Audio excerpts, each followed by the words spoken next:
Hello, I'm Isaac Hayes III, founder and CEO of Fanbase. Listen to what I'm about to tell you.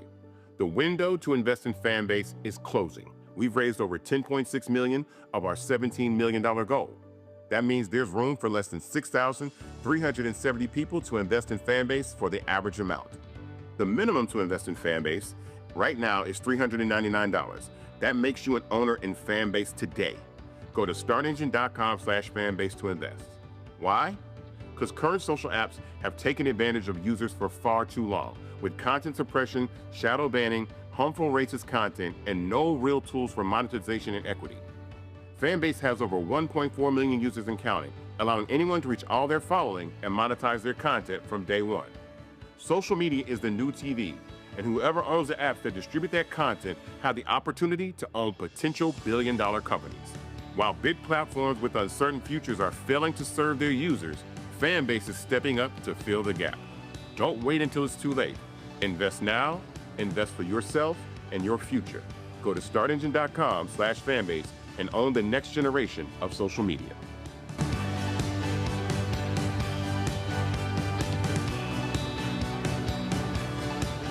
Folks, Black Star Network is here. Hold no punches. I'm real revolutionary right now. Black power. Support this man, Black Media. He makes sure that our stories are told. Thank you for being the voice of Black America, Roland. Stay black. I love y'all. All momentum we have now, we have to keep this going. The video looks phenomenal. See, this difference between Black Star Network and Black-owned media and something like CNN. You can't be Black-owned media and be scared. It's time to be smart. Bring your eyeballs home. You dig?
Folks, today is Wednesday, May 28th, 2025, coming up on Roland Martin Unfiltered, streaming on the Black Star Network. Well, guess what? The Trump Department of Justice, they are suing North Carolina, accusing the state of failing to maintain accurate voter registration lists, which could potentially impact hundreds of thousands of registrations.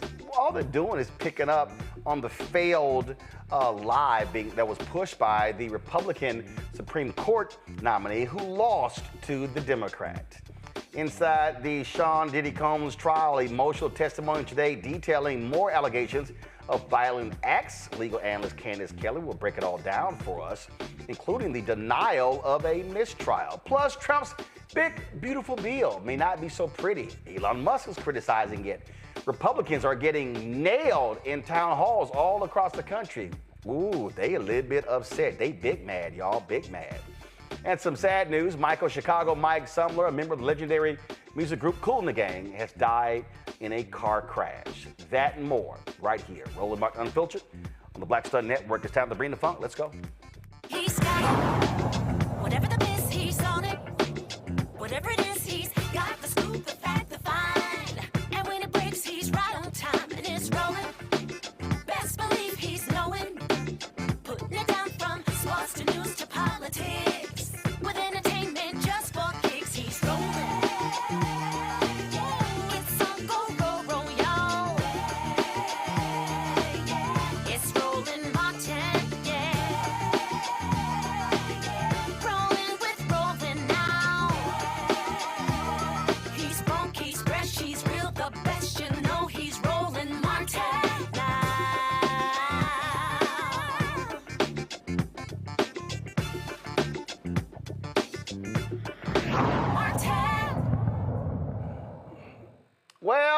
Trump's Department of Justice, they don't give a damn about actually the regular, ordinary people when it comes to voting lawsuits. They are shutting down those that impact black and brown people. But now they're taking up a lie that was being pushed by a Republican Supreme Court nominee. You know, he lost after 6 months. He lost to Supreme Court Justice Allison Riggs. Now they are filing a lawsuit against the state of North Carolina, the State Board of Elections, alleging that officials failed to maintain accurate voter registration records for potentially hundreds of thousands of voters, a lot of them veterans. The suit alleges the board violated the Federal Help America Vote Act by registering voters without collecting required identifying information, such as a driver's license number or the last 4 digits of a social security number on forms used statewide since 2004. Now, state officials have been quietly updating the forms last year, but did not reach out to people already registered, which could be anywhere from 60,000 to more than 200,000 voters. As I said, this is what was advanced by the Republican who lost to Supreme Court Justice Allison Riggs. So he lost by 734 votes. So only in his race, he wanted to invalidate some 65,000 voters. A lot of them, y'all, are veterans who vote overseas. He lost. He had to concede the race. But here you see Trump trying to advance the lie. Rebecca Carruthers, Executive Vice President, Fair Election Center out of D.C., Derek Jackson, Georgia State Representative out of Atlanta, Candace Kelly, legal analyst and host of Not All Hood out of South Orange, New Jersey. Glad to have all three of y'all here. So this is beyond pathetic, Rebecca. And again, this is them pushing the lie that this Republican in North Carolina failed on. He kept losing, and now they're trying to take up his cause. You know what, Roland, what makes this even more ridiculous is that the voting rights section of the DOJ has been largely gutted. So it's hardly anyone left over there. And so of all cases to bring, this is the first case that this administration is bringing. There's several issues with this. Yes, it could potentially impact hundreds of thousands of duly registered voters in North Carolina, but it's going to impact Republicans just like it's going to impact Democrats. The issue here is, as the DOJ is outlining potential remedies, it gets a little bit tricky. Like, for instance, it's saying that North Carolina would have to contact every voter that doesn't have the last 4 of their social security number attached to their voter registration. And if they don't hear from that specific voter, then they'll just assign like a unique numeric code to that voter. So it's still unclear exactly what the DOJ wants North Carolina to do.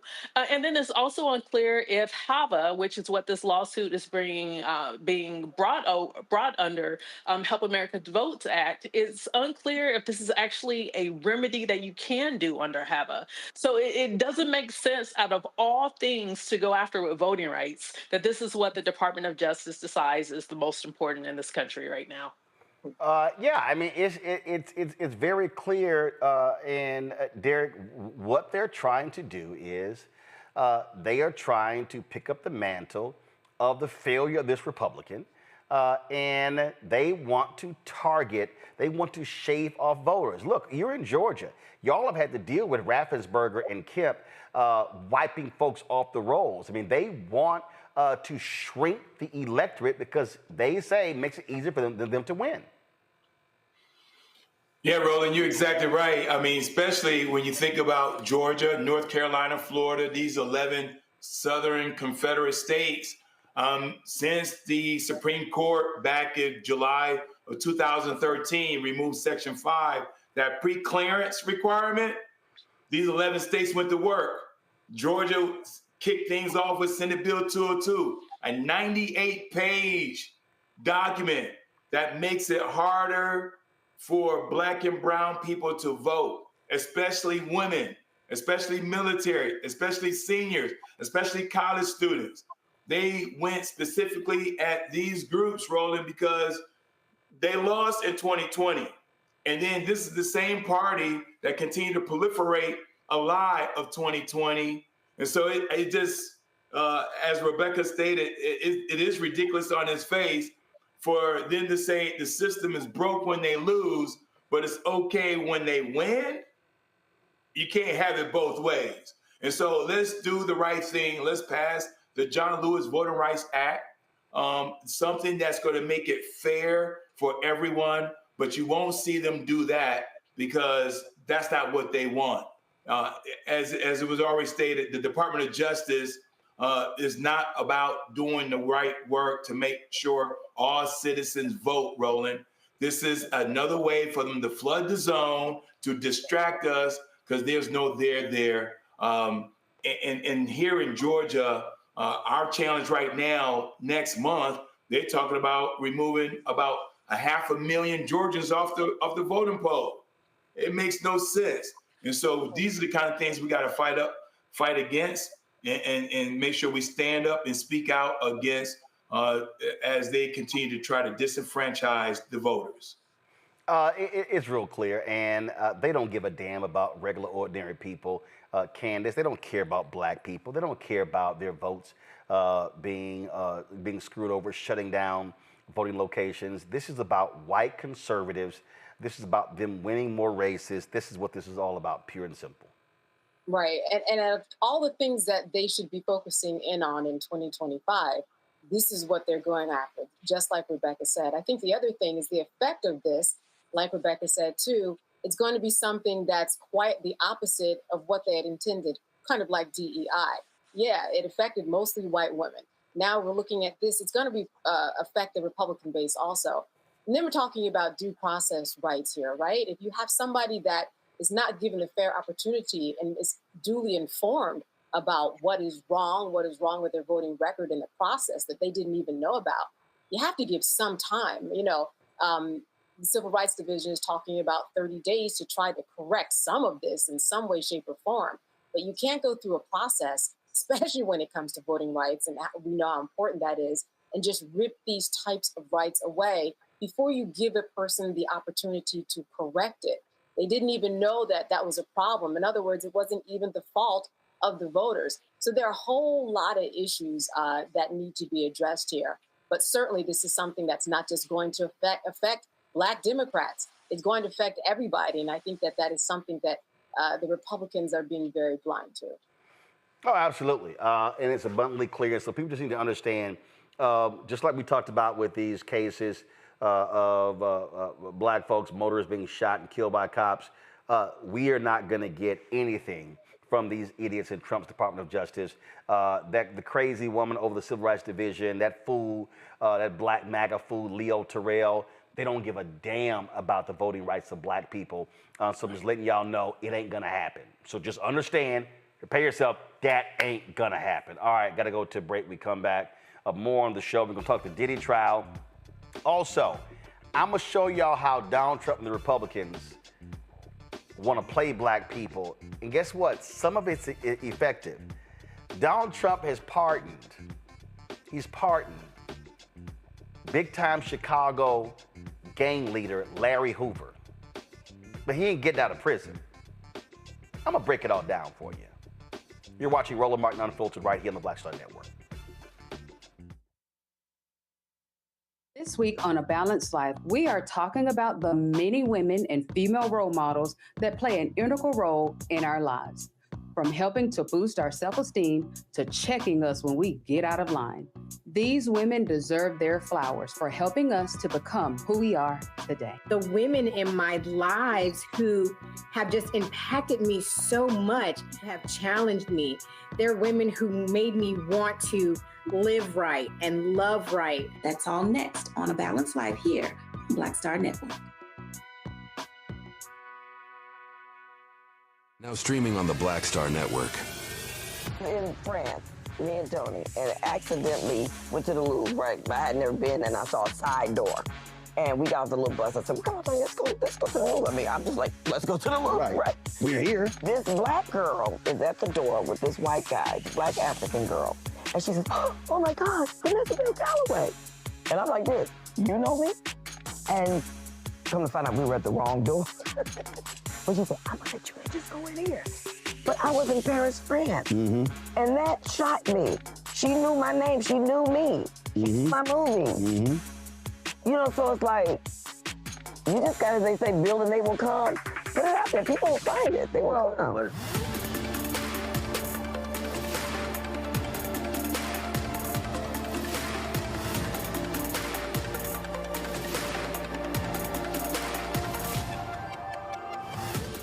This week at the Black Table, we discuss a place, an idea, a dream, and a reality that everybody on the planet should know about. A place called Mound Bayou. What about black people creating their own country, not from the outside in, but from the inside out? That's next on the Black Table, right here on the Black Star Network.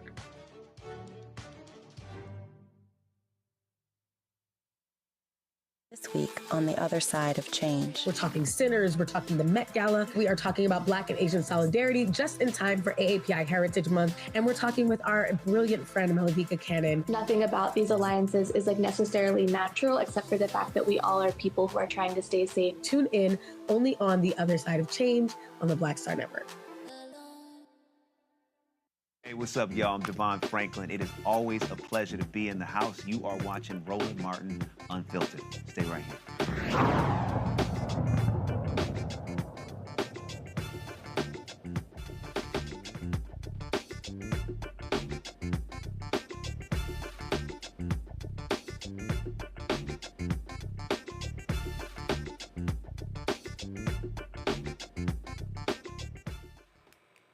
All right, folks.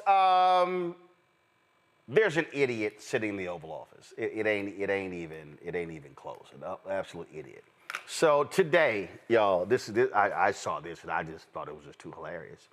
So a reporter decides to ask the grifter in chief, who is really stupid when it comes to tariffs, what the conservative Wall Street Journal said. And let me help y'all out. The Wall Street Journal is a conservative Republican newspaper. They've always been about Republican policies. It is owned by Rupert Murdoch, who owns the New York Post and Fox News. So here's what the reporter said today that just really set off Donald Trump when he was like, oh my God, this question is just so horrible. How dare you ask? Y'all got the video ready? And it really, to me, is a perfect example of how stupid this man is. Listen to this. Mr. President, Wall Street analysts have coined a new term called the taco trade. They're saying Trump always chickens out on your tariff threats, and that's why markets are higher this week. What's your response to that? I kick out? Chicken out. Oh, isn't that nice? Chicken out. I've never heard that. You mean because I reduced China from 145% that I set down to 100 and then down to another number? And I said you have to open up your whole country. And because I gave the European Union a 50% tax tariff, and they called up and they said, please, let's meet right now. Please, let's meet right now. And I said, OK, I'll give you till July 9. I actually asked them, I said, what's the date? Because they weren't willing to meet. And after I did what I did, they said, we'll meet anytime you want.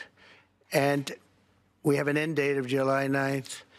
You call that chickening out? Because we have $14 trillion now invested, committed to investing when Biden didn't have practically anything.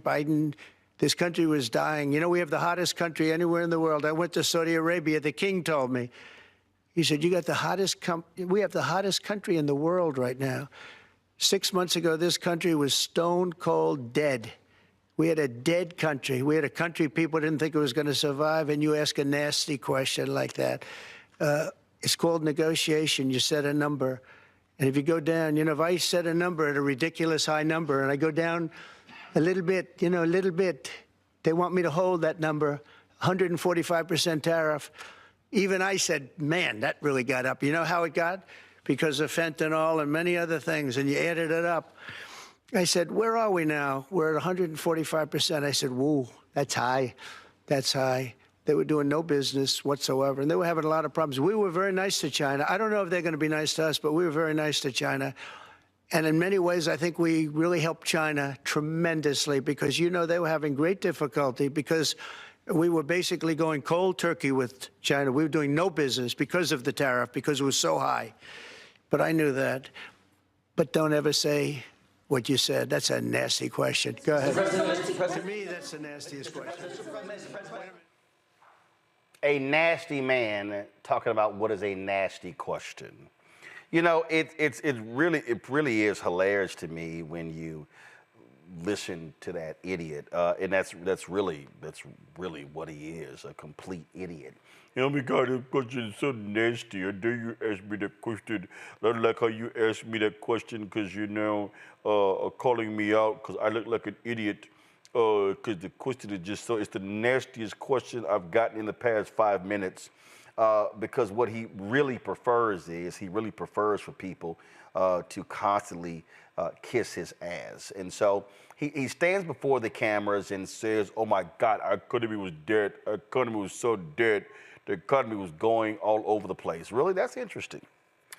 This is the Joint Economic Committee for Democrats. This is, I mean, these are actual facts. This is 2021. The U.S. economy improved during Biden's first year in office, first 12 months, most in 50 years. Job growth, economic growth, retail sales.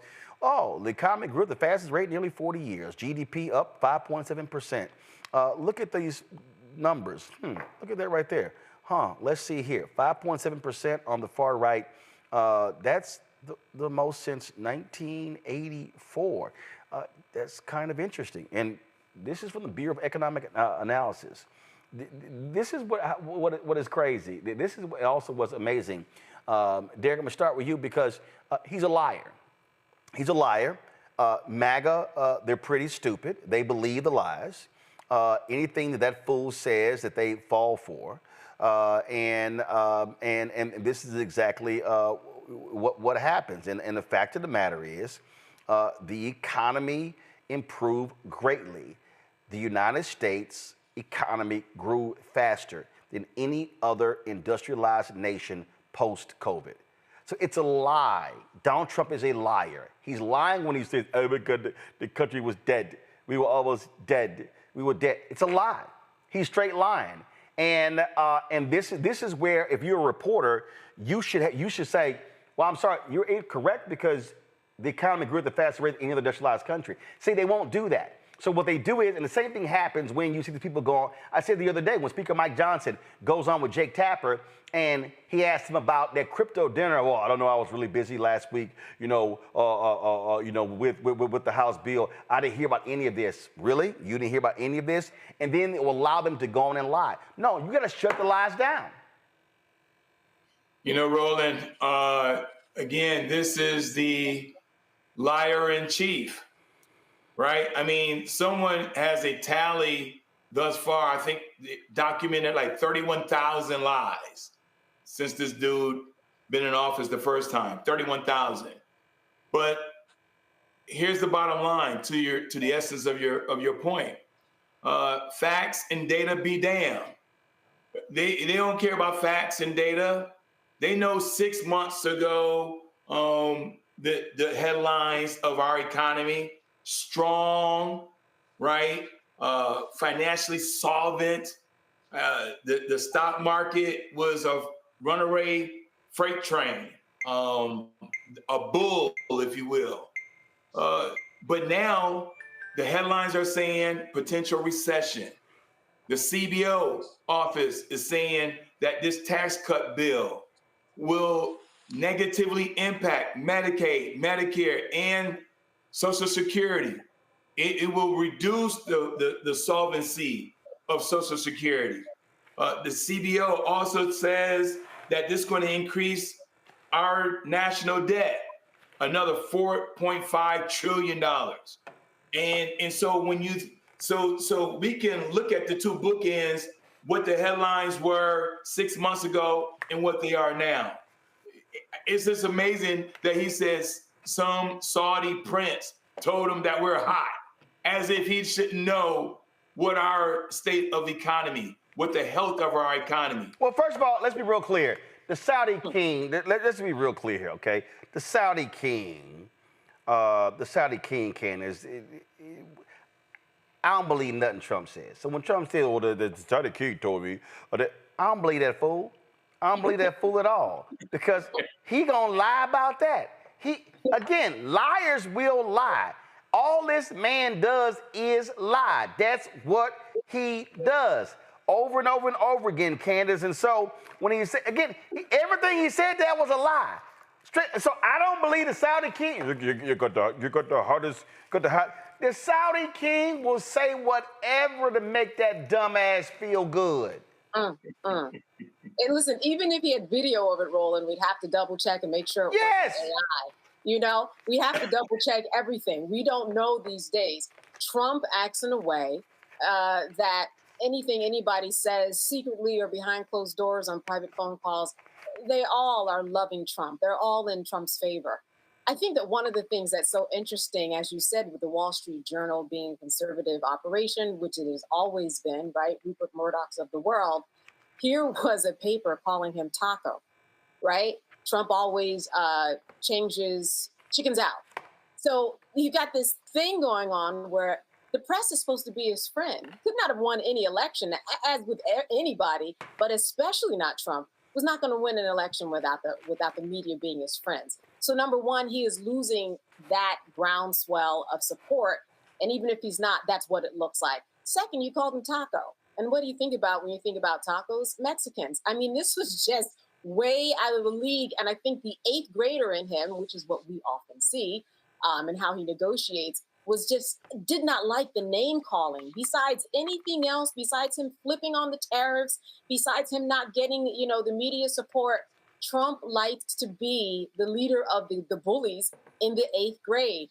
And in this taco calling, he lost out. This they bullied him into answering a question. They bullied him and now have given him this name that's certainly going to stick. He doesn't want to be associated with anybody that should be deported from the country. He doesn't want anything to do with tacos, anything to do with Mexican, anything to do with anything. So they really got him. And I think that that's where a lot of his angst and his anger was coming from in this press conference. And again, he's a liar. We can't get around the reality here, Rebecca. This is a massive liar. I believe nothing that comes out of his mouth. If Donald Trump says, oh my God, it's really raining outside, I'm literally going to go to the window and double check. I don't believe anything that fools. If Donald Trump I believe nothing this man says because he will lie about lies. If Trump said it was raining outside, I'm going outside after my silk press without an umbrella. It's like, come on. Not only is he playing chicken, he's almost like Biff from Back to the Future, where he's kind of a bully but really has no teeth.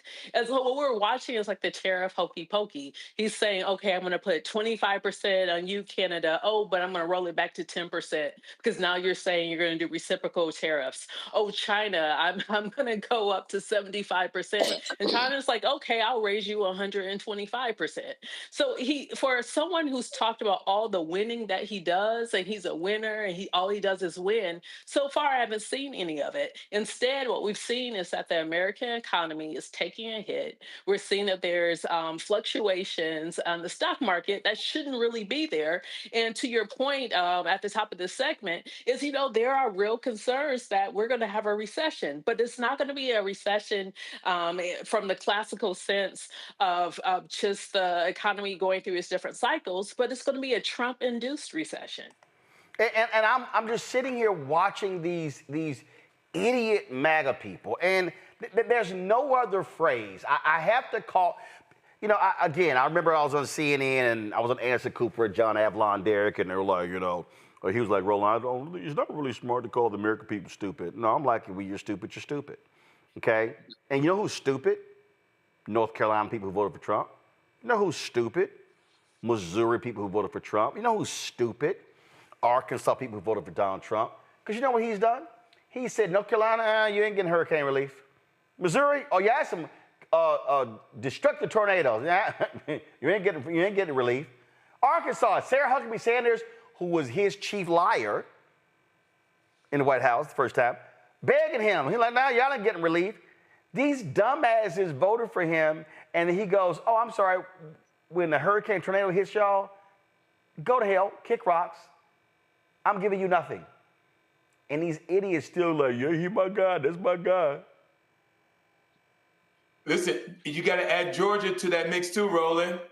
at Georgia because he declined to give us our $5.5 billion for FEMA for a hurricane that happened last fall. He also negatively impacting our plan in terms of our infrastructure, our electric vehicles charging station, all the federal grant dollars that former President Biden had already tailored to come to Georgia. He already told Brian Kemp, the governor, hey, I ain't sending you your money. So you got to add Georgia to that mix, Roland. These individuals keep kissing the orange butt and getting zero things in return. And this is a transactional president that refuses to do the things that he should be doing. And the last point I would say is this too, though, Roland. You mentioned about the coins, the meme coins, the $5 million per person or $1 million per person. That's extortion. That's extortion. But the Republicans don't want to call it that, right? So the Speaker of the House, I was busy that day. I'm not sure what was going on. Really? This guy's, he's an extortionist. They don't want to call him that. But what do criminals do? What would a 34 felon count criminal would do? Criminals conduct crime. Mob bosses, they conduct crime.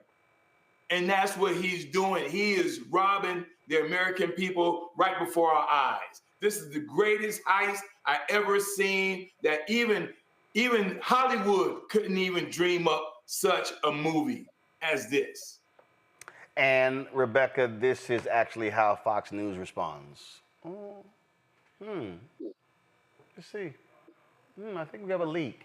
Like that, it's just like don't even, I mean, they laugh about this whole deal. That's what I'm telling you. I am very clear, Rebecca. Whoever runs for president for the Democrats in 2028, this is how they should respond. Are you going to release your college transcripts? Hell no. Are you going to release your medical records? Hell no. Are you going to put your investments in the blind trust? Hell no. In fact, fuck it. I'm launching my own coin. No, I mean, I'm serious. Again, it literally, I keep trying not to cuss. So y'all, if y'all want to hear me cuss, go ahead and turn it down. I keep trying not to cuss. And when did you try? I've like pulled back on something, but I'm telling y'all, this is what matter of fact, this is what I need in 2028. I need in 2028, there's a great scene in Harlem Nights. My man Red Fox. And y'all might remember the scene in Harlem Nights. It was his opening scene. They were doing craps and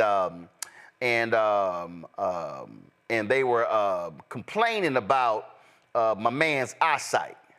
And they made him go put on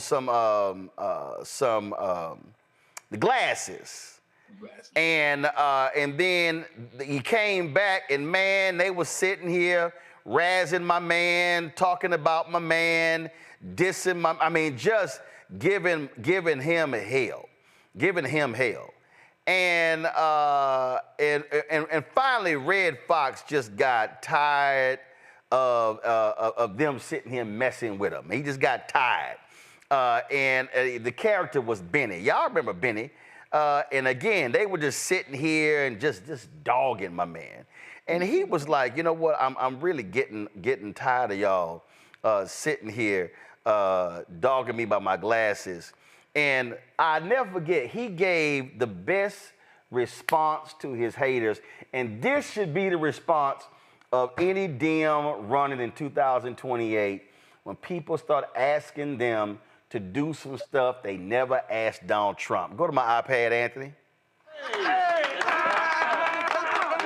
Enjoy the game, gentlemen. Fuck y'all. That should be it right there. Man, fuck y'all. I'm serious. I mean, because again, there's no advantage playing by the rules. If you are a Democrat, you are literally playing by a set of rules, standards that Republicans. What we are literally seeing the raping and the pillaging of America before our very eyes. And they like, man, I don't see nothing. I don't know what y'all talking about. We good. So I'm telling you, them should be, all right, that's how y'all want to play. Go on Fox News and they should be jamming their ass. Y'all ain't saying nothing? You ain't saying nothing. Oh, I'm sorry. Because he's doing it out in the open, we all good. Nah, man, that has to be the response. Rebecca, that has to be the only way you respond. Here's the thing. There are no rules right now. And if people want to play the same political games and the same gamemanship, we're gonna be stuck in the same path. First of all, this dude has already said that he's gonna run for a third term. So at that point, that is an opening. That's an opening pitch to the other side of, hey, do you believe in democracy or not?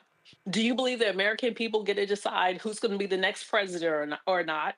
And are you actually going to talk about the issues that American voters say that they want to talk about? And so whoever becomes the nominee on the Democratic side has to spend a lot of time talking about how they're going to restore faith in government, why government can be a good and transformative thing, and then roll out a plan on how to do so. And that person needs to start today, not just like, no offense to Bernie Sanders and AOC, not some self-serving tour, but actually a tour across this country where you're actually talking to the people, hearing everyday issues, and you're bringing people into the process of how together we could solve it. And so far, we haven't heard that from the Democrats. Instead, we're seeing like these messaging things that are showing up in response to what Trump and the Republicans in Congress are doing. Quite frankly, that's not effective. And so right now, the Democrats aren't actually showing that they have the ability to win in 2028. And considering what Trump is doing, that's a shame.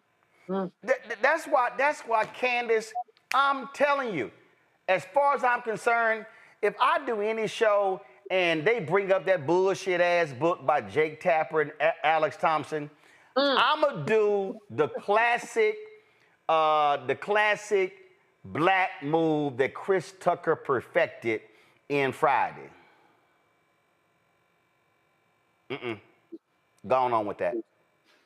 That's what I'm gonna do. I ain't answering that bullshit. I ain't answering it. No, hell no. I mean, again, this whole Jake Tapper literally said the other day, what the cover-up of Biden's decline was bigger than Watergate. Man, get the fuck out of here with that bullshit. You are losing the cussing game, my lord. No, again, what I'm trying to say is, what they want is Democrats, and this is Democrats' big problem. They want to say, no, this is how we need to respond. This is the right way. Do the right thing. We've got to be bigger than that. And I'm sitting there going like, they don't give a damn. And I keep saying this. Democrats could be 500 yards away from the line. They go, hey, don't get near the line. The Republicans go, what line? You know, I'm glad you mentioned Jay Tapper, and I'll get off of him for one sec, but I got to get on him because what he did was not just self-serving, but it was just bad journalism. If you had all this information that you thought was worthwhile and that people should know about, why not share it? Why were you sitting in it the whole time so you can make a buck off of it? And then you're advertising it on your station, which people do, don't get me wrong. But his disposition and his attitude is just so arrogant and self-serving. I can't take it. On another note, I'm worried about the 90 million people who did not vote. What are we going to do about them?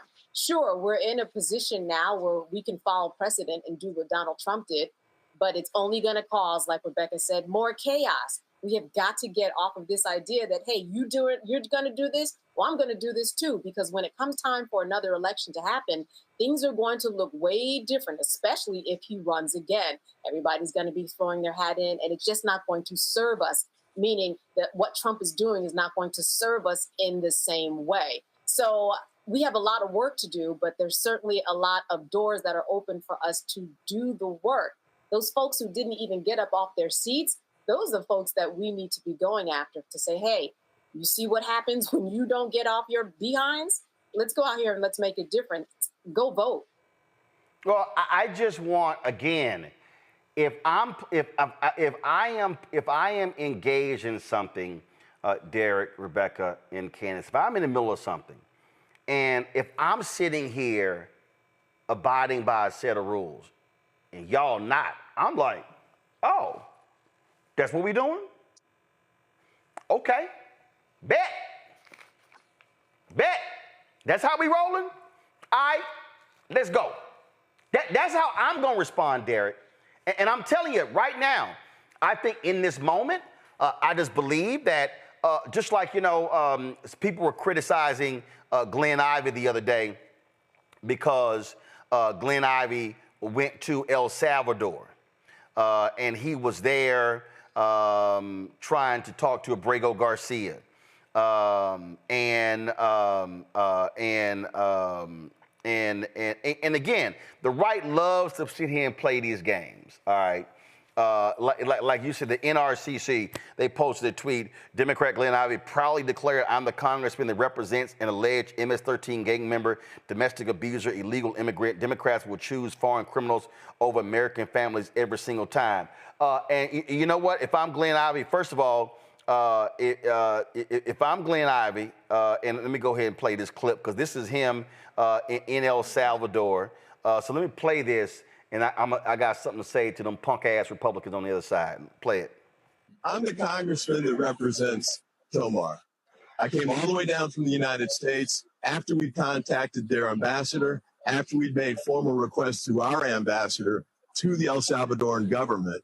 And we came here to visit him today. And now they're telling us we got to go all the way back to El Salvador, to San Salvador to get a permit. That's ridiculous. We ought to have a chance to come in and visit. They knew we were coming. They knew why we were coming. And they know we have the right to do this. So they need to just cut the crap. Now again, Republicans are going. So if I'm Ivey, this is how I'm going to say it. I'm here in El Salvador trying to see one of my constituents who the Supreme Court said 9-0, bring them back. That's how you do this, Derek. Because see, and here's what happens. I saw this one story. They said that Democratic leader Hakeem Jeffries was telling Democratic members, stop going to El Salvador. No. You make due process the story. It's due process. And you say everybody deserves due process, whether you're this person, whether you're a brother and sister who has been charged in a crime. See, they want to play this little game. Well, no, he's illegal, so he don't get it. There's going to be, no. He got a record, so he don't get. Hold on. So who now gets due process? This is how you got to fight back, Derek. Yeah. No, listen, Roland. I don't disagree with the approach, but let's be honest here.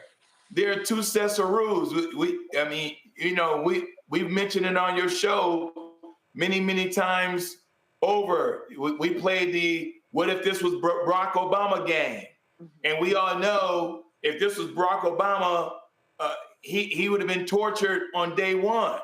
If Barack would have came out with 142 executive orders that was contrary to the Constitution, come on, Roland. And so the game for us, put aside the Democrat Republican for a second.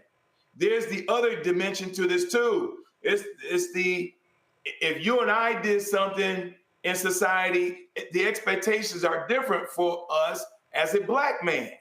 And their expectations for Candace and Rebecca are different as a black woman. And so we just don't get the opportunity and the options unlike the orange dude in the office.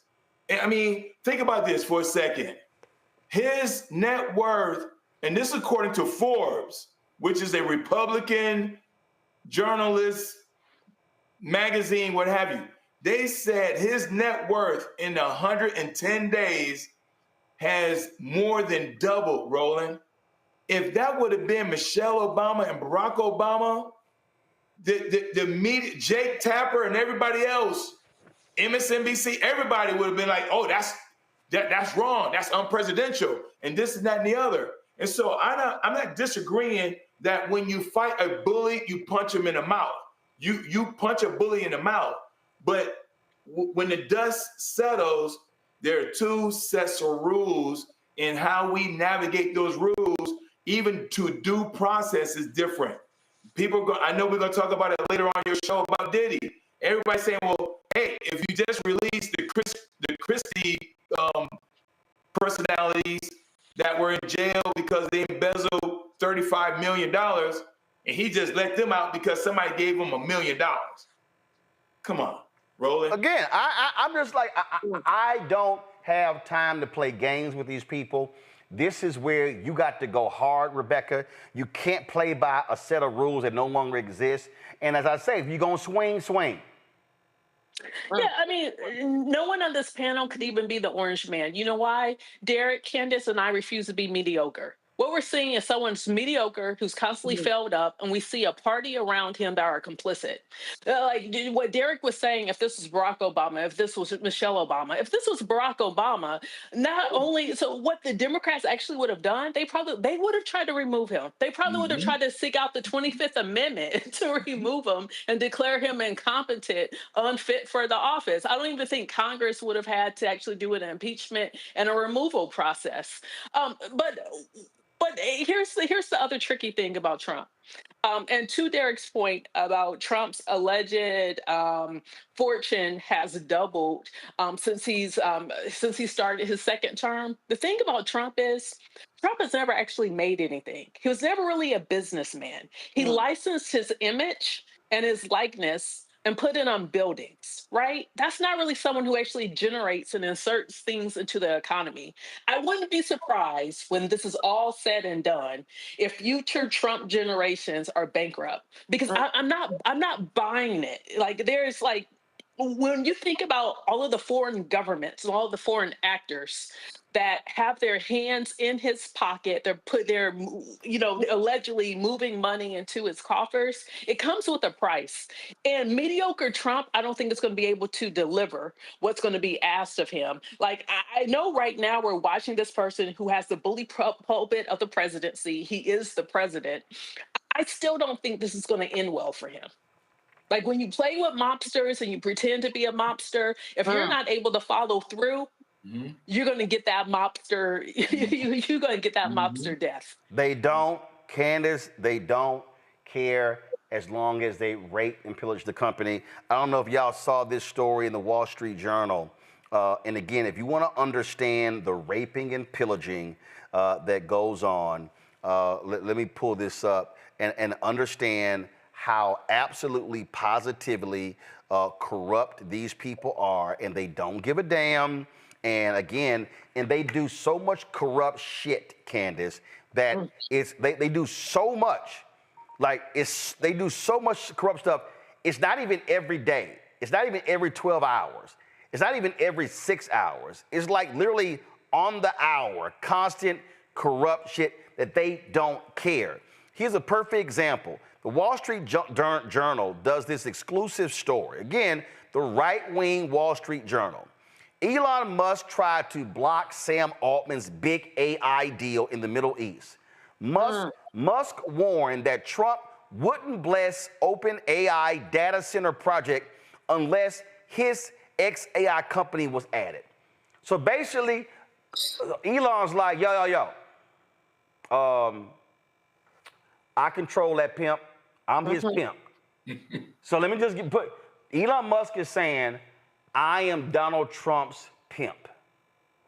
And I'm going to pimp slap his ass if he don't do what I want to do. So guess what, Sam Altman? Y'all can't work this corner. Y'all got to cut me in. And guess what? Me being the pimp, I'm going to sick Trump on y'all to make sure I get my cut. That's what he's trying to do to the African countries, forcing Starlink. He is the pimp. Elon Musk is leading Trump around. You gonna do my bidding, and you gonna get me deals. And then Trump is saying to Elon, "Yes, daddy. Yes, daddy." Well, this is how I look at it. Whenever you have an issue like this, whether it's business, whether it's a presidency, whether it's due process, over the past centuries, we've gone to the Supreme Court to find an answer. Now that the Supreme Court seems as if it has no backbone, or seems as if nobody is regarding what a 9-0 decision would mean, I really think it's incumbent upon the Supreme Court to say, we've got some unprecedented actions. We need an unprecedented response. Everything in our history has always been determined or been massaged in the rule of law. Ultimately, up to the United States, the Supreme Court of the land that trumps everything. It's going to trump a state law, federal law. The Supreme Court is that apex that everybody listens to. I just want to know what they're doing. Even if we're talking about Elon Musk, for somebody to fight back, you would do that in the courts. You would do that in some type of antitrust law. But we know that even if anything does hit the courts, he's going to win. He's been fighting Sam Altman for years. He's been fighting everybody in that space that he wants to dominate for years. And all he needs to do is, give Trump a call or just put his hand up. They probably have some signal that, you're going to do what I want to do. We've got to fix this court system because there's no way that talking about it or just simply legislating about it, and that it has to go up to the Supreme Court, the law of the land. And that's where I think the biggest fault is. How are you going to have a 9-0 decision? Do you know how unique that is? We all do on this panel, and it be absolutely disregarded. Why hasn't there been an uproar over that? Why haven't we heard legislators talk about that? Why haven't we heard even the Supreme Court say, why am I even getting up to work every day if the decisions that I'm making on this bench aren't going to be listened to by anybody? That makes no sense. Why would you go to work if you were making cars and all the cars that you made don't work? That makes no sense. There's a problem. Yeah, and it is broken. So I just think that, I would love to hear from somebody in that world to figure out what's going on so that their law trickles down. Yeah, but they ain't trying to do all that. All right, y'all. Not yet. They're the one that created the Frankenstein. Let's see if they have any guts. All right, I'm going to go to break. We come back. We're going to get an update on what happens today in the Sean Diddy Combs trial. Folks, don't forget, support the work that we do. Join our Bring the Funk fan club. If you want to, our goal is to get 20,000 of our fans contributing on average $50 each a year. That's $4.19 a month, 13 cents a day. If you want to support us via Cash App, use the Stripe QR code. That's this right here on the screen. You can also, of course, go to blackstarnetwork.com, RolandMartinUnfiltered.com to actually see it, get it as well.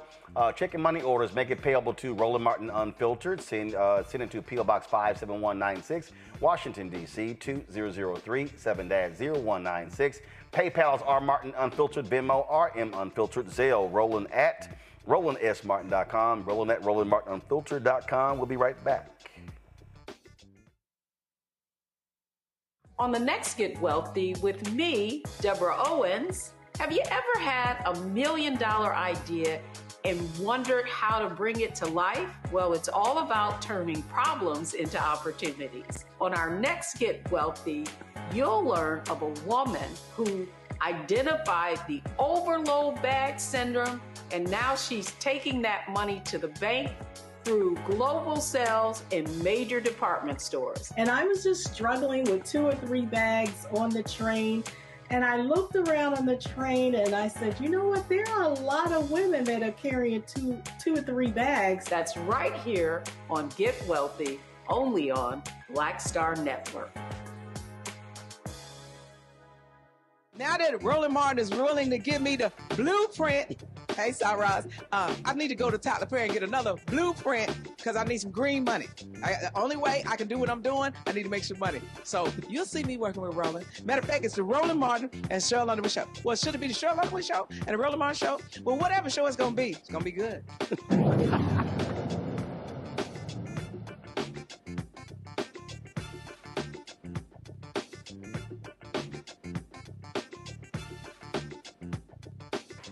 All right, folks, more wild testimony today in the federal trial of Sean Diddy Combs in New York City. Candace Kelly, legal analyst, what happened? Let's talk about this mistrial, and let's talk about LAPD officer Christopher Ignacio. He's the one who arrived at the scene when Kid Cudi said that somebody broke into his home. He ran a license, because he saw a car, a black SUV Cadillac that was there, ran the license. It belonged to who? It belonged to Bad Boy. So that was a connecting of the dots of a revelation. But I think more importantly, when we talk about the mistrial or the mistrial that was asked for and denied, there was an arson investigator by the name of Lance Jimenez. He was the one who found the Molotov cocktail in Cuddy's home. So we're talking about a totally different time from this other break-in, if you recall.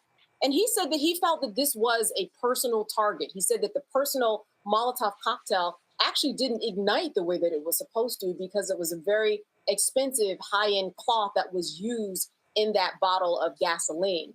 What he said, though, that was really important was that there were fingerprints. There was a fingerprint profile that was collected. That profile was collected and stored, but then all of a sudden, unbeknownst to him, the fingerprints disappeared. Now, this was brought out by the prosecution, and the defense did not like this. They thought that this would lead the jury to believe that Sean Combs had something to do with the disappearance. The other thing that this arson specialist said is that when there's evidence that needs to be discarded or thrown away, I'm the one who has to give permission. Nobody got permission from this investigator, yet the fingerprint profile, it disappeared. So the defense attorneys called for a mistrial. There was discussion about it and sidebars. And indeed, that information was struck from the record. Jurors are supposed to not take it into consideration, but you can't unring a bell. They did hear it, but they did not like the implication of that. I mean, it kind of was a stretch. You're going to declare a whole mistrial just because some fingerprint information went away. They need to make that tape go away of him beating Cassie, if you ask my opinion. But the bottom line is that a mistrial was not granted. We also heard from someone who was a personal stylist of Cassie for a number of years, and he talked about he alleged that Sean Combs did threaten Cassie, saying that he would release these videos and that he was the one who was in charge of her music and he was not going to release any more of his music. He said that he fought Sean Combs, that he allegedly jumped on his back when he was beating Cassie. She was bleeding. I mean, everyone who takes the stand has just a very personal story that has the same thread. Cassie is being beaten, and there's a power dynamic that you have to acknowledge. So those were the folks that took the stand today. Mistrial called for, but the trial goes on. Well, that sounds like a whole bunch of drama, and again, it just more craziness continues. And again, explain to the audience as you look at how the prosecutors are trying to build out these RICO charges. You know, little by little, it's kind of like a drop in the balloon each day that goes by. And then one day, I think during closing, all that's going to burst in terms of putting all of these facts together. What they're really trying to establish, the prosecutors, they're saying that, hey, these are consenting adults. I'm sorry, that this is someone who did not have control. But even outside of that, Roland, if you remove Cassie, if you remove her testimony, remove any freak-offs, you still have extortion, you still have potential burglary, arson, unfair labor practices that have nothing even to do with Cassie, the beating, the tape. So it's like they're on these parallel forces, because on the one side you've got Cassie and everything that's connected, but on the other side, he allegedly has done so much else that all of that could check the boxes for a RICO. The defense, of course, is saying that, hey, these were two consenting adults that actually were drug addicts. So we need to take that into consideration. And we need to take into consideration the fact that, for example, yes, there was an arson, and it seems like, based upon all the information and evidence, that Sean had something to do with it. But was there any video? Do you have anything connecting Sean to this? So there are places where the defense can poke holes, but there certainly, I think, would be a lot of places where the jury is going to be deliberating on certain things that seem like, based upon circumstantial evidence, Sean had a lot to do with this. Now, I'm just saying that I'm not on the jury, obviously, but if I was, I would want to hear a lot of conversation about a couple of things that might be slightly askew. But it just feels like, to me, like the prosecution is making its case.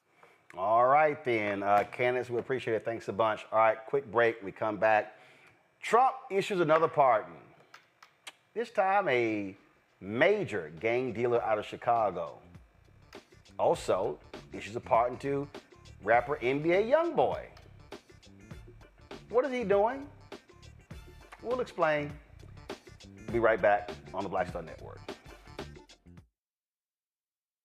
Week on the other side of change. We're talking sinners, we're talking the Met Gala, we are talking about Black and Asian solidarity just in time for AAPI Heritage Month, and we're talking with our brilliant friend Malavika Cannon. Nothing about these alliances is like necessarily natural except for the fact that we all are people who are trying to stay safe. Tune in only on the other side of change on the Black Star Network.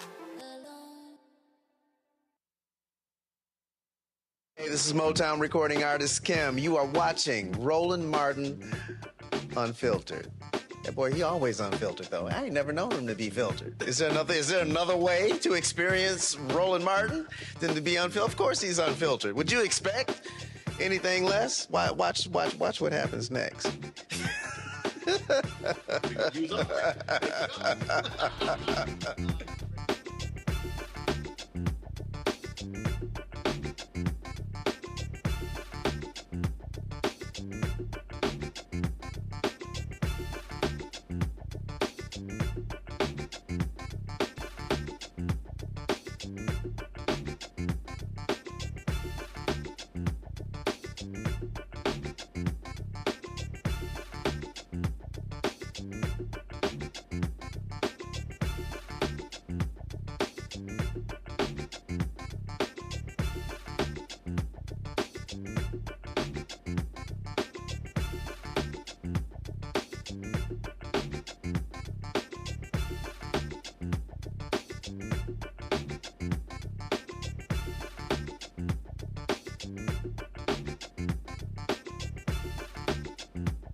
Well, folks, today Donald Trump issued more pardons, this time for a couple of notable African Americans. One of them is rapper NBA Young Boy.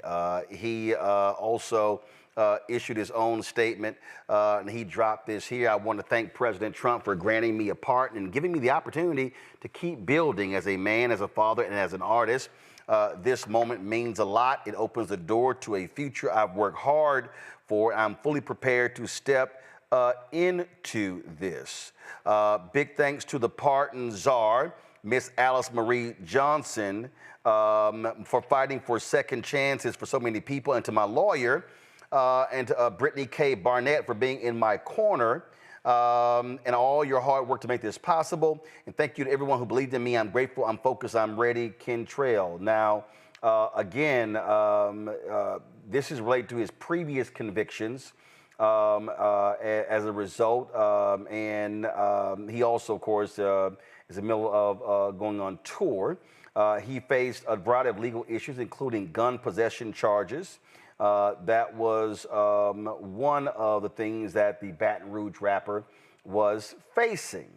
Now, let's now talk about Larry Hoover. Now, Larry Hoover, well-known Chicago gangster, led the Gangster Disciples, also a drug kingpin. This is the Chicago Sun-Times. It's on their front page.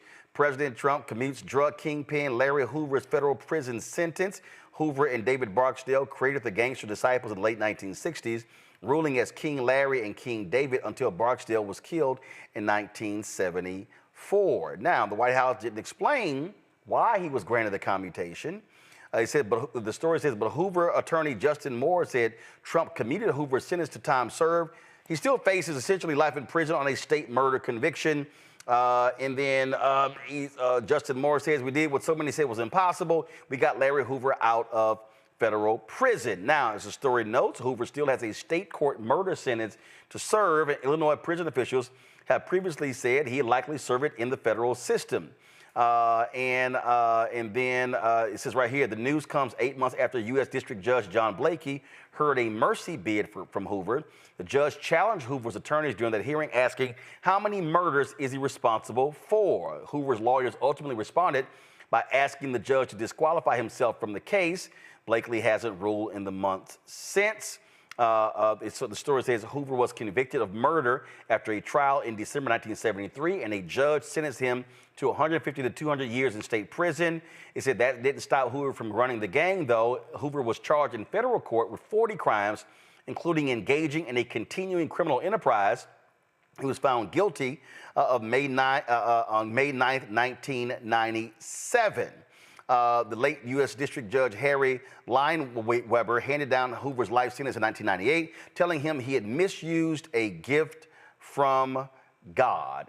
And again, so what you have here is Trump doing this. Now, what many people suspect is that here you have Trump trying to appeal to black male voters with these pardons. We saw him do this before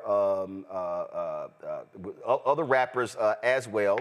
And then now remember, you had some rappers who won a campaign trail for him, and one of them was later indicted for murder after the fact. And remember that crazy, deranged moment when Kanye was in the Oval Office, and then he was pleading for Trump to pardon Larry Hoover. Y'all remember this here? 9 million surrounding suburbs where we can create some factories. Now, I think it would be cool for them to be Trump factories because he's a master of industry. He's a builder.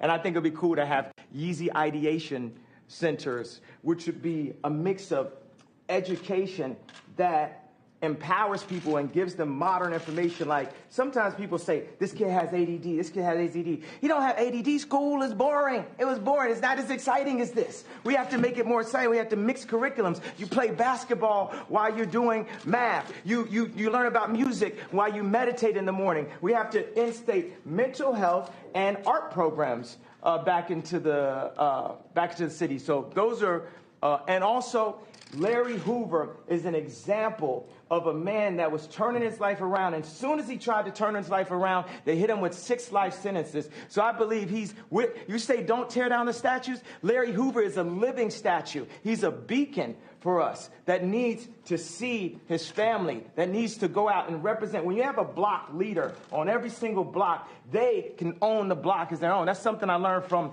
Jim Brown, from A Mayor I Can. We need to put curriculums from people who really came from the streets, not people who are just trying to set us up to go into a work system or prison system that applies to what people are really going through, which Jim Brown has created. What about gun violence with all the debate about the Second Amendment going on? The problem is illegal guns.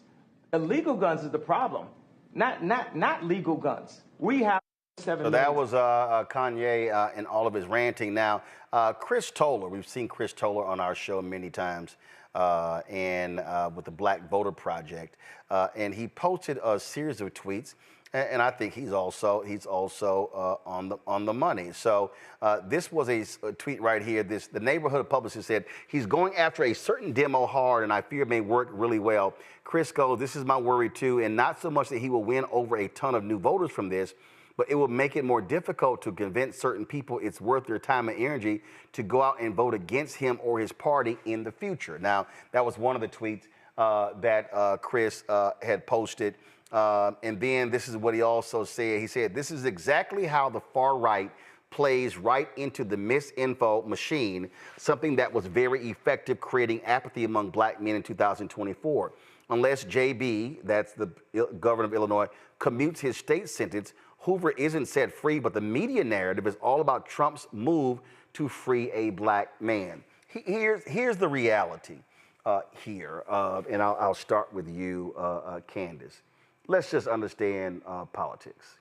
And there were people who were calling for Obama to commute Larry Hoover's federal sentence. There were people who were calling for Biden to do it as well. And the reality is, if either one of them had commuted the federal sentence of Larry Hoover, Fox News, Conservative Talk Radio, Steve Bannon, all the blogs, Obama, Biden let out thug, drug kingpin, murdering Larry Hoover. Those would be the headlines. They would. But as you mentioned, what he did was really inconsequential. Why? Because he still has state charges, and that's what he's going to be serving. What he knows how to do is marketing.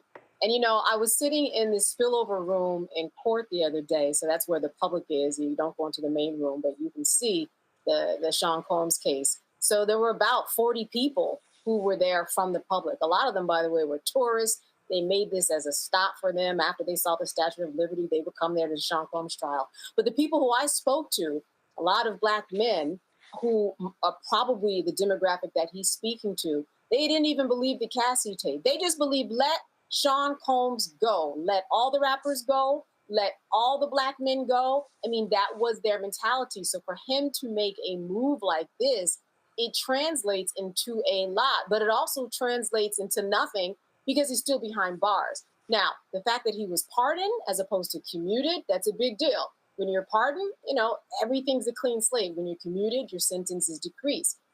Larry was pardoned.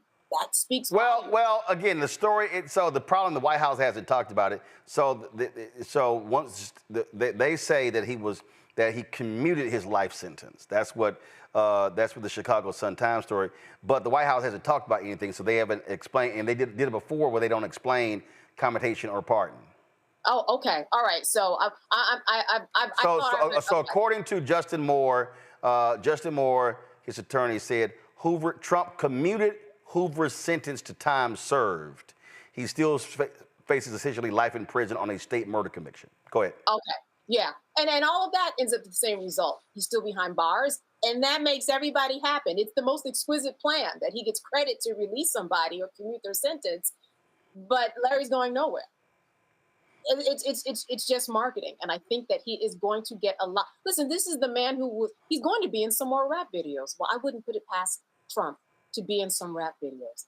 That's just the 8th grader in him who wants to be popular. And he was popular with rap artists back in the day, and popular with some of them now.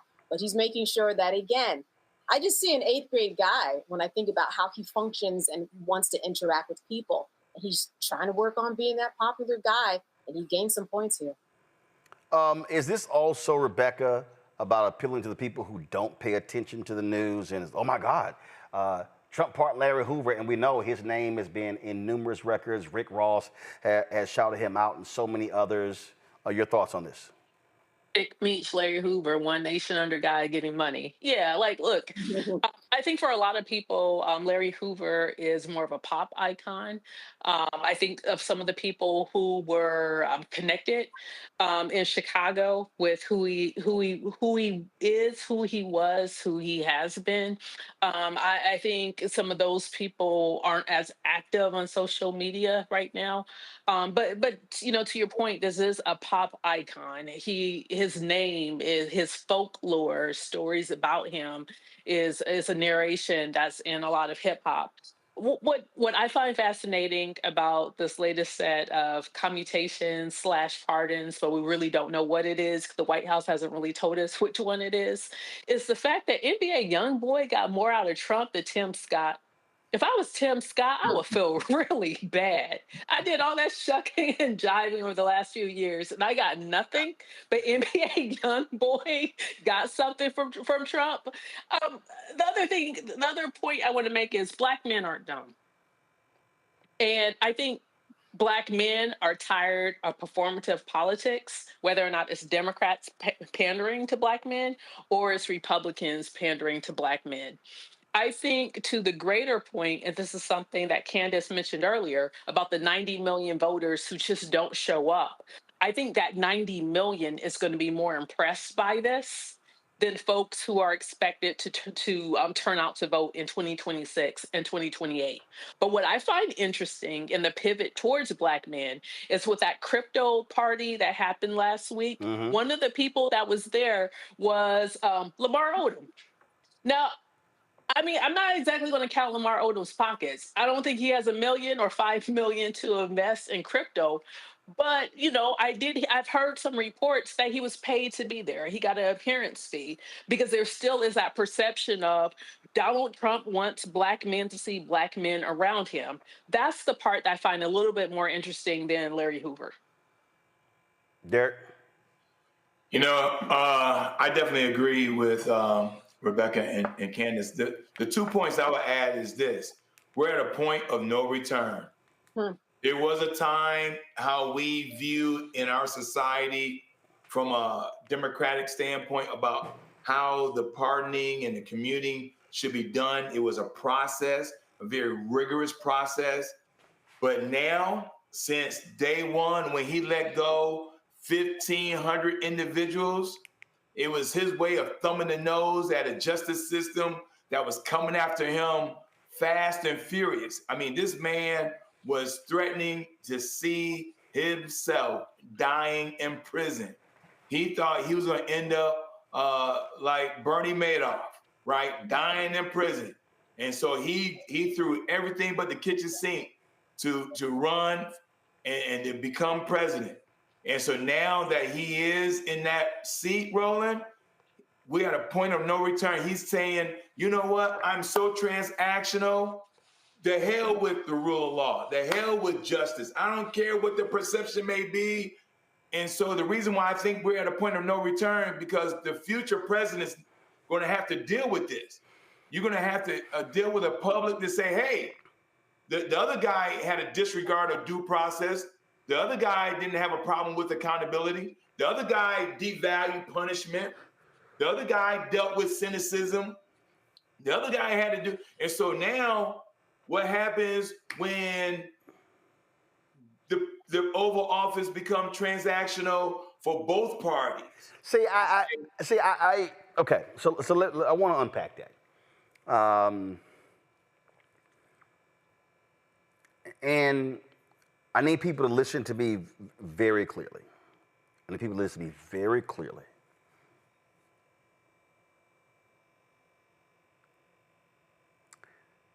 Even when Obama was there, one of the critiques that I had is that I felt that President Obama played it too safe. And what I often argue is that the presidency holds tremendous power. And what we've had are individuals who know about the power, but have been unwilling to maximize the power. And there have been instances where I believe that it was too safe. Take these pardons. Derek is right. This whole idea of a process. I can tell you, up until I visited the White House Friday before the inauguration, and there were battles going on inside of the White House regarding pardons. Pardons for former Congressman Jesse Jackson Jr., pardons for former Congressman Jefferson out of New Orleans, pardon for Marilyn Mosby. I was told that Biden drew a red line for what he deemed public official corruption. That was his red line. That's why he issued those pardons. I disagree with him, especially on Marilyn Mosby. That pardon should have been granted. I thought it was BS that she was convicted for using her own money.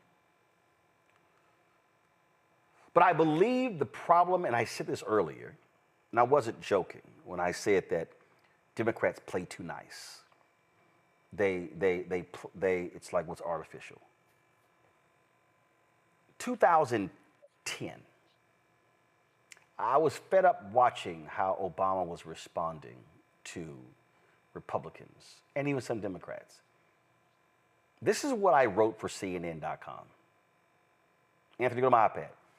Time for Obama to go gangster on GOP. And this is what I said. Civil rights activist Fan Lou Hamer made famous the phrase, "I'm sick and tired of being sick and tired." For me, I'm sick and tired of Democrats having power and being unwilling to use it. I've always respected Republicans when they had power because they were willing to use it and maybe apologize later. I then talked about Obama watching Republicans block many of his appointments, and now he says he made it clear to them that he will, quote, consider, unquote, making some when the U.S. Senate goes into recess.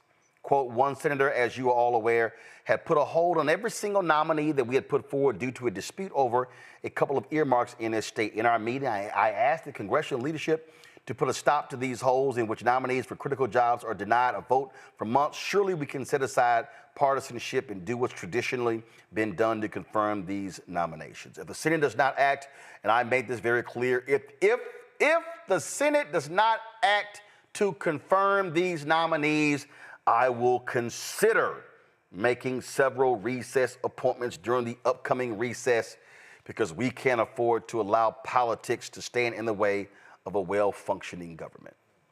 I write, this is where the president needs to show his toughness and just do it. Forget threats. The actions of Senator Richard Shelby and other Republican obstructionists will continue if President Obama allows them to run roughshod over him. When you're the top dog, you do what you have to do to govern.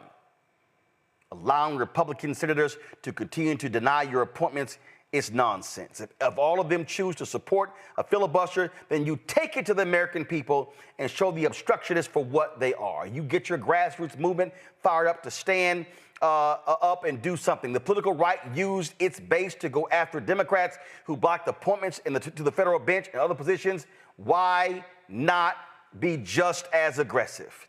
And if there are members of your own party who stand in the way, such as Senator Ben Nelson, then you also blast them and make them pay for acting so foolishly. This president got rolled by the Senate over health care. His team made some boneheaded mistakes, and now they are paying for them. Continuing to play footsie with opponents will only get him into more trouble. He should set a deadline to have his folks confirmed. If not, appoint them all during the recess and go on about your business. Obama's critics keep blasting him for Chicago-style politics. So fine, channel your inner Al Capone and go gangster against your foes. Let them know that if they aren't with you, then they are against you, and we'll pay the price. That beautiful big budget bill we're going to talk about in a second, there were some holdouts, some Republicans, hardcore. Trump looked him in the eye and said, get your ass in line and vote for it. They did. It passed. What I'm saying here, Candace, is that I disagree with how Democrats do pardons. We're going to wait till the end of the year. We're going to issue all of them around Christmas like it's a gift. No! The power is literally with the president. The president can issue a pardon or a commutation anytime, any day. Damn it, do it. And let me be real clear. Fuck Fox News. Fuck conservative media. They're going to criticize you anyway. So you do it. And if they say, why don't you do it? Because I'm the president. See, again, this to me is when you play a game with folk and you don't let it be known, I am the president, yo ass deal with it. And if y'all want to swing, let's swing. Recess appointments, hell yeah, do it. I'm not threatening you. The moment y'all hit that damn gavel in recess, appointment. Boom, boom, boom. Don't play games with me, I'm going to do it again. At some point, and here's the other thing, whether they want to own it or not, this is actually one of the reasons why a lot of people didn't vote for them last time. Because they are responding to strength. And let me be real clear. Donald Trump is a thug. Donald Trump is a misfit. Donald Trump is a shameful, despicable human being. What he is doing is maximizing the office of the president to its full potential. I think, frankly, he's breaking the law as well, but the Supreme Court gave him a get out of free jail card. But this is where, if you're Democrats, damn y'all rules. Again, if a Democrat wins in 28, I'm not waiting for that once a year part and stuff. I'm gonna drop it now, move the hell on. But you know what they do? Once a year, and then the media they pick it apart. Republicans criticize, then some Democrats. Look at all the Democrats. Look at all them whiny ass Democrats, Candace, who bitched and moaned because Biden issued preemptive pardons for his family and others. And the fact of the matter is, he was right. This asshole would have investigated every single one of them. They would have ran up multi-million-dollar legal bills, and that's and that's why Biden did it, and he should have actually done it. Now, the other thing, when you talk about timing and doing it just at one part of the year because, it's a gift of some sort, when it's really the right that a president has at all times during his presidency, is that you throw people off. You get these pardons in all throughout the year where a lot of people aren't paying attention because we are trained to look at pardons at a certain part of the year. So again, this is just breaking rules with power that you actually do have. You are right in that the Democrats have to play it a lot differently and exert their power in a different way, to a point, of course, where it's legal. But this is one of those things where you can push the envelope a little bit. And it's something that, listen, he's using effectively and using it as a campaign strategy, right? For someone who's trying to get votes if he, hopefully in his estimation, runs again. So it's all strategy, it's all marketing. But when it comes to these pardons, it is indeed power that he has that we are so much more tight-fisted with, and it doesn't serve us good. And Rebecca, remember, President George W. Bush commuted the sentence of Scooter Libby, who unveiled the name of a CIA operative. But remember, people got to remember that Dick Cheney was mad as hell because Bush did not give a full pardon. And people were really upset by that. Libby still had to pay the $250,000 fine, still stay on probation for 2 years, and that's how he did it. Well, guess what? Trump is issuing these pardons, and these people who he's letting off, there are fines that have been imposed. I think the number's approaching $100 million, Rebecca, that these people don't even have to pay back. So there were victims of part of these crimes. He's like, nah, y'all ain't got to pay the money back. Don't worry about it. Don't worry about it. We good. This is, we really got to unpack this because, one, I don't support the criminal legal system that we have in this country. It does not bring justice. It does not rehabilitate people. And I don't think it's working. I think it's failing.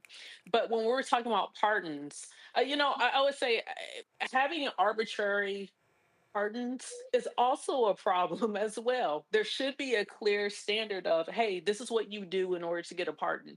You shouldn't have to know Kim Kardashian. You should not have to know other high profile people in hopes that maybe your name will be whispered somewhere in the White House and maybe perhaps you'll get a pardon. So I don't like how pardons are issued under Democratic presidents.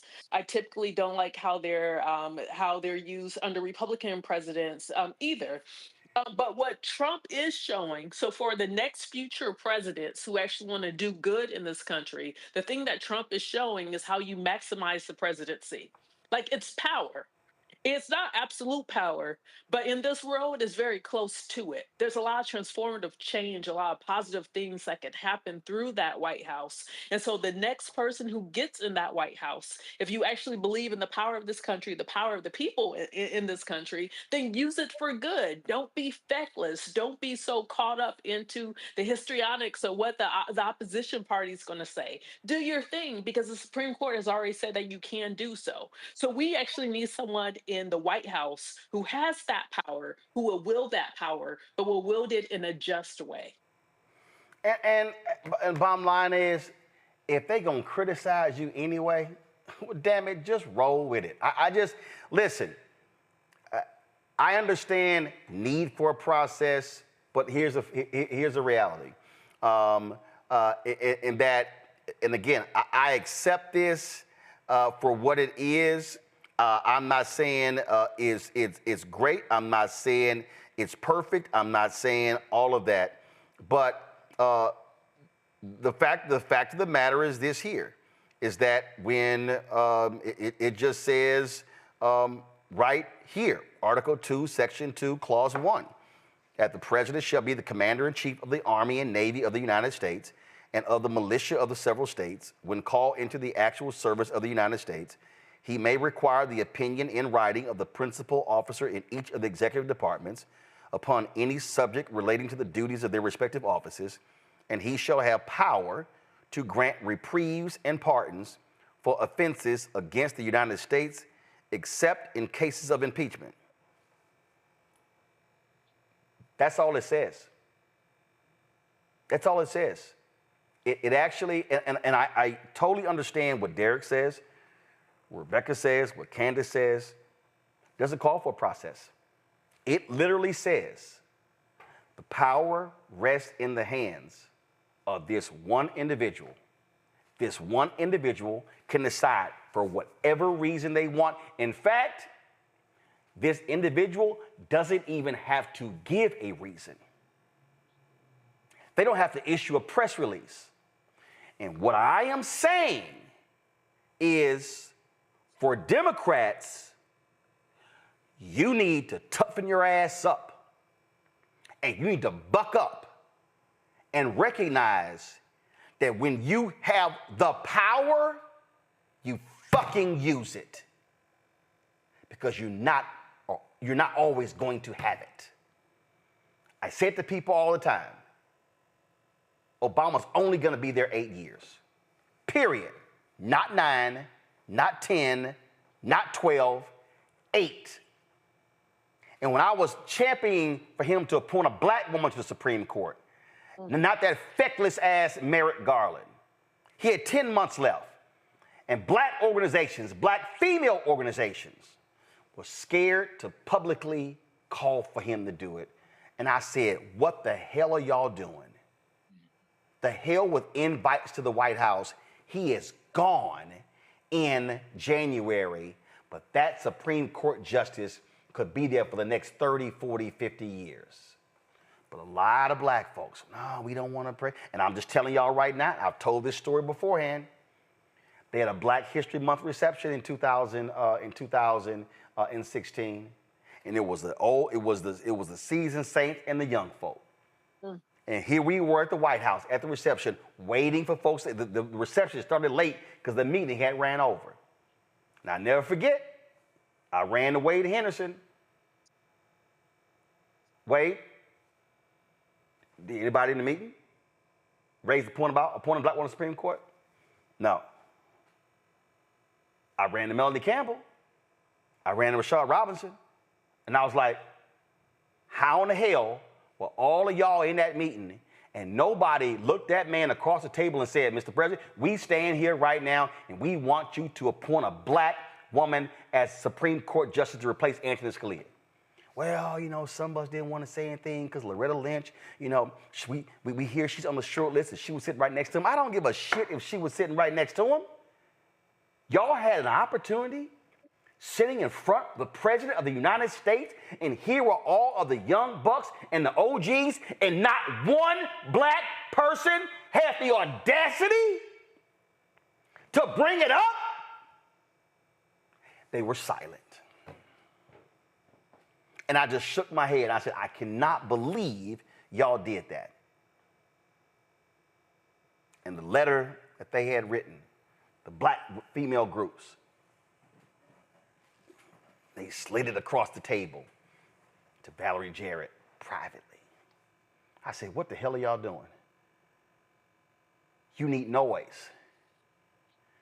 So what I am saying is when you have the power, you use the power.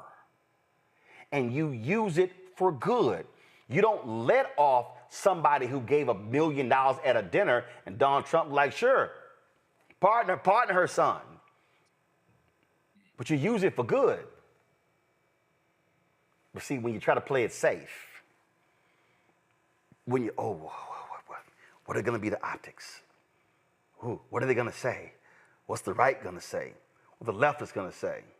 You spend too much time giving a damn about what the right and the left is going to say. Then they ask, why'd you do it? Because I'm the fucking president of the United States. That's why. Next. That's how you respond. I'll be back. This week on A Balanced Life with Dr. Jackie, we're talking all things faith, family, and fatherhood.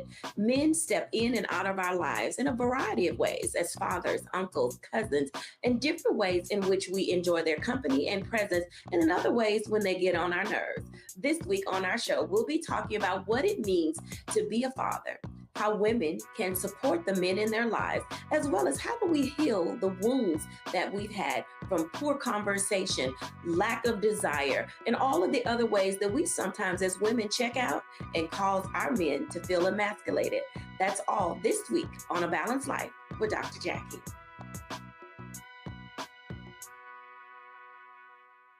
Coming soon to the Black Star Network. Let's go. Truth Talks is the fastest growing show about pop culture, and now we're exclusively on our own channel. Go ahead, say it, man. Attention! We're back. We gotta stop letting this slide. Bigger and stronger than ever. I mean, I just have questions. Season 2 is reloading May 26th at 8 p.m. Eastern Time. What's up? With new hosts. Let me tell you what damn time it is. And big celebrity surprises. Kiss my behind. It's Oprah Winfrey. Subscribe today at Truth Talks Live. Give black people what they need, and we'll show them for you. And don't miss out on all the upcoming viral moments. Simulcasting weeknights at 8 p.m. on Roland Martin Unfiltered and Black Star Network and Truth Talks Live. I'll see you there.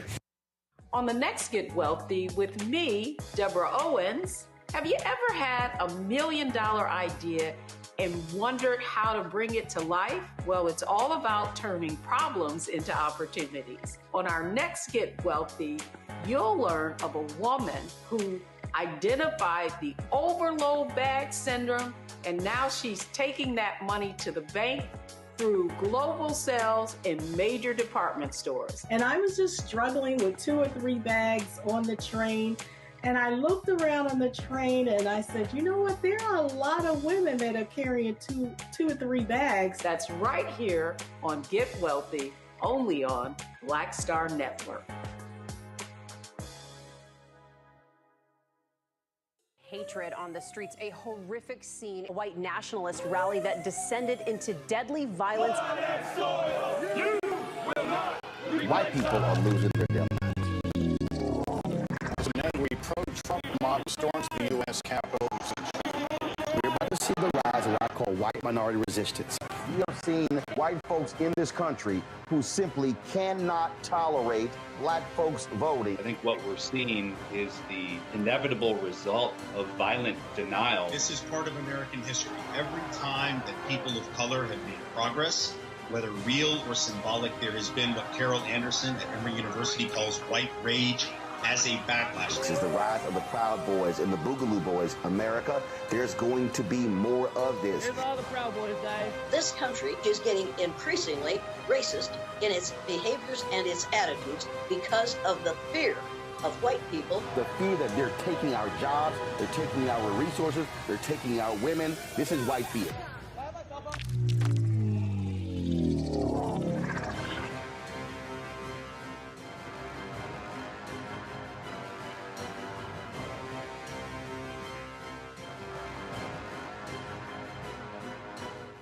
I'm Russell L. Honoré, Lieutenant General, United States Army, retired, and you're watching Roland Martin Unfiltered.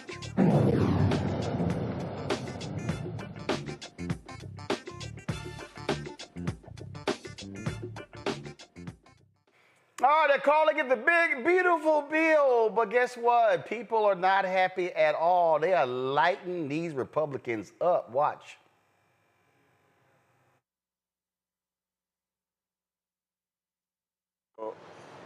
You know, I was like disappointed to see the massive spending bill, frankly, which increases the budget deficit, not just decrease it, and undermines the work that the DOGE team is doing.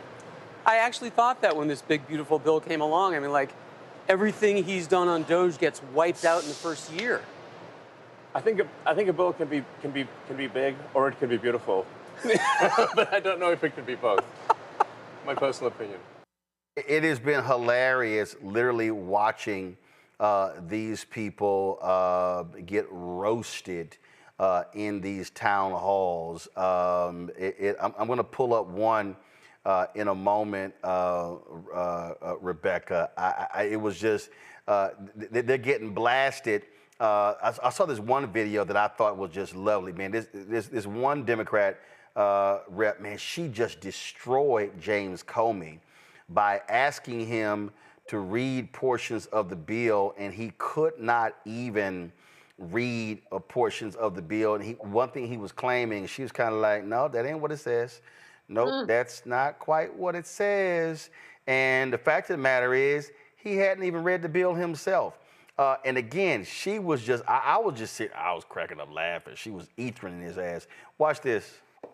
Chairman, as I read it, your bill is giving the congressional authority to the executive to do it without Congress. No, that's not true. Can you you're misinterpreting the bill. Can you please point us to the language in the bill that retains Congress's authority? It requires a privileged resolution in Congress.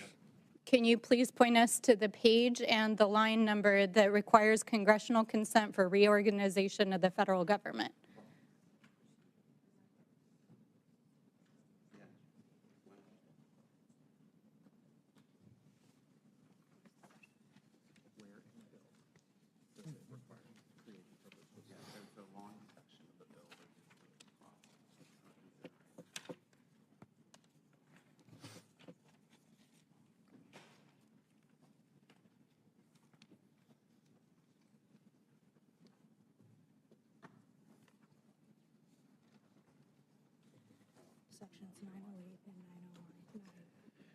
In sections 908 and 909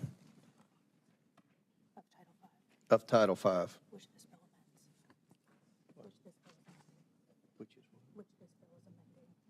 I'm sorry, Mr. Chairman. Section 908 says striking December 31st, 1985. Can you please refer to the language that retains Congress's authority under the United States Constitution to rein in the executive to stop it from eliminating unnecessary duties, reducing federal employees, amending rules and regulations, and eliminating executive departments, agencies, independent establishments, offices, or officers of the executive branch.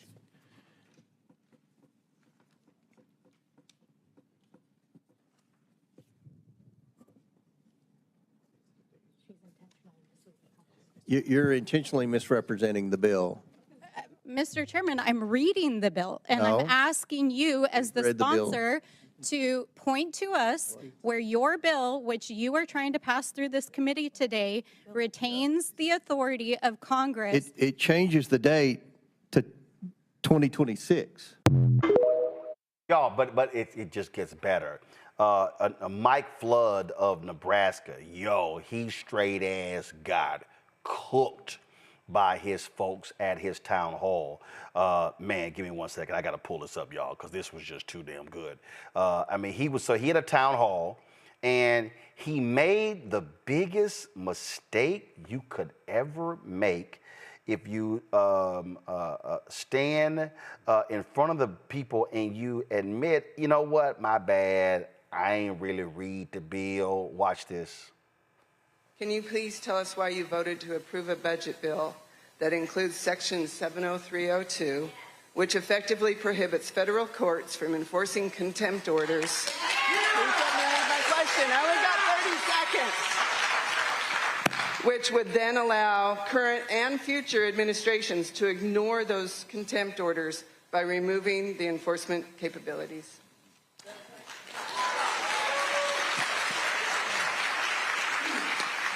I do not agree with that section that was added to that bill.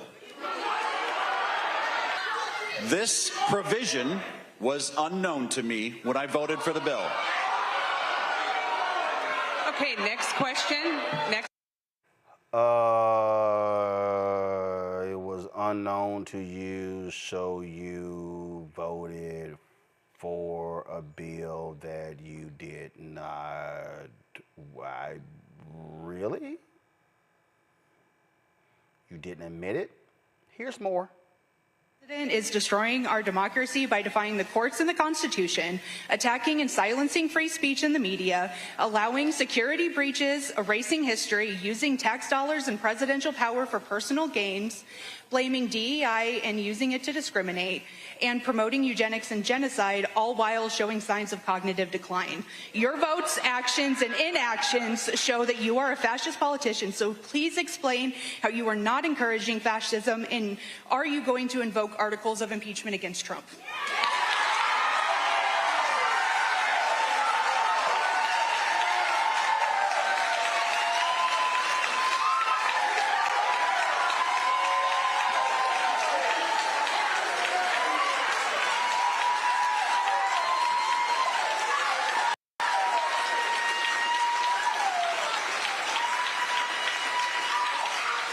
I get that you get an applause line when you call me a fascist, but I'm not.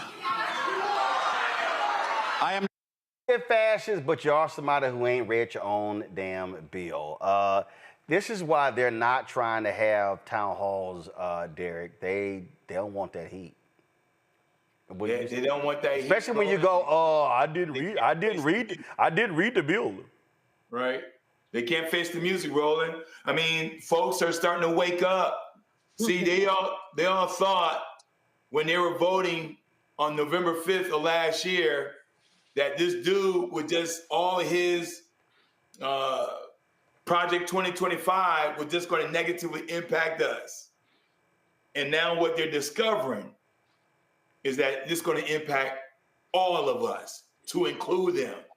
I mean, listen, yes, this bill is big. It is. Beautiful, it is not. That 1,000 pages, I mean, I get it, right? Not everyone will read the bill. They may have their staffers, Roland, you know this, going to synthesize the information and give them 2 or 3 paragraph summary. They don't read it. Now they're being called out because citizens are going line by line because they realize this is going to hurt them so much as it relates to Medicaid, Medicare, Social Security. And then here's the thing, Roland, for your listening audience. When government revenue declines due to tax cuts, here's the little dirty secret. That's less money available for those crucial things that we all demand. Public investments like infrastructure, public education, research and development, environmental protection. So FEMA's going to go away. They're going to be going after the meteorologists. They're going to fire 400 of them. So we won't get a heads up when the hurricane and tornadoes are coming. So when folks like, yes, tax cuts, we want that. You got to understand that those dollars that government manage are those investments that are vital to our well-being, our economic growth, and our societal needs to have a quality of life. Folks, we got some breaking news here.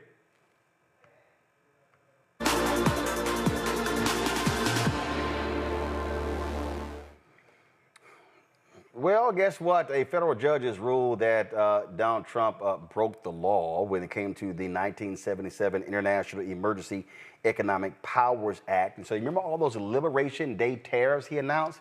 They were like, yeah, that's got to go because you were wrong. Go to my iPad. The court holds for the foregoing reasons that i.e. EPA does not authorize any of the worldwide retaliatory or trafficking tariff orders. The worldwide and retaliatory tariff orders exceed any authority granted to the president by i.e. EPA to regulate importation by means of tariffs. The trafficking tariffs fail because they do not deal with the threat set forth in those orders. This conclusion entitles plaintiffs to judgment as a matter of law, as the court further finds no genuine dispute as to any material fact. Summary judgment will enter against the United States. The challenged tariff orders will be vacated and their operation permanently enjoined. This is a three-judge panel That's a huge ruling, Candace. And again, the video that I showed you of that Democratic Congresswoman challenging James Comer, like, dude, y'all don't just turn the authority that's granted to Congress to the president. He kept sitting there arguing, oh, he can do this, declaring that the economy was a national emergency, and they're like, no, it wasn't. And not only that, but when we look at this and everything that he's put in place, this essentially wipes out everything. Now, the question is, will it be followed? The question is he going to do something to try to trump what they already put in place? Because look what happened to the Supreme Court. I think that kind of rests in the back of everybody's mind. But for today, in this moment of breaking news, essentially what they're saying is that everything that he's put in place is wiped clean. Rebecca, he stayed losing when it came to losing in 2020, and his ass losing a lot with these federal judges. Yeah, what's really important to point out, we do talk about the Supreme Court often, but remember, the federal judiciary is largely comprised, in the last 10 years, the majority of folks have been appointed, have not been Trump appointees. So there are pro-democracy, pro-voting rights, pro-quote-unquote rule of law judges that are on the federal bench all across the country. And one thing that we are noticing in this presidency is that Trump is losing when he has to go to the federal courts. When he's going to the Supreme Court, it's been a mixed bag. But it is affirming to know that the judiciary is trying to prove that it has not fallen to what appears to be a fascist. And this is the U.S. Court of International Trade, these three judges. And so I'm sure we're going to be seeing a crazy, demented rant on Truth Social, Trump's joke of a social media platform. Let me thank Rebecca, Derek, and Candace for being on today's show. We appreciate it, folks. Thank you so very much. Don't forget, support what we do. A couple of minutes, folks. Truth Talks comes up. Support the work that we do by joining our Bring the Funk fan club. You want to give via Cash App, use the Stripe QR code. You see it right here. Send your check and money order. Come on, guys, let's go. Thank you very much. That's the Stripe QR code for Cash App. Check and money order. Make it payable to Roland Martin Unfiltered.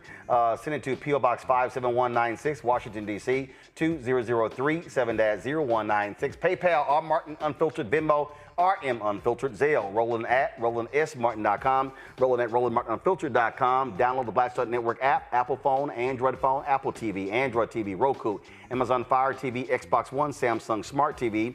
Be sure to get a copy of my book, White Fear, How the Browning of America is Making White Folks Lose Their Minds, available at bookstores nationwide. Be sure to get the audio version I read on Audible. Also, of course, get our Black Star Network Roland Martin Unfiltered gear, our swag, get our newest shirts. Of course, don't blame me, but for the black woman, go to rolandmartin.creator-spring.com, rolandmartin.creator-spring.com for your shirts and things along those lines. If you have ordered some stuff, you have not gotten it, send us an email so we can work on that as well. Don't forget, also, shop the black-owned products that we have right here on shop.blackstarnetwork.com. So go to our marketplace to support those products. Shop blackstarnetwork.com, and don't forget, support the app Fanbase. Download it. You can also, of course, contribute if you want to invest in it.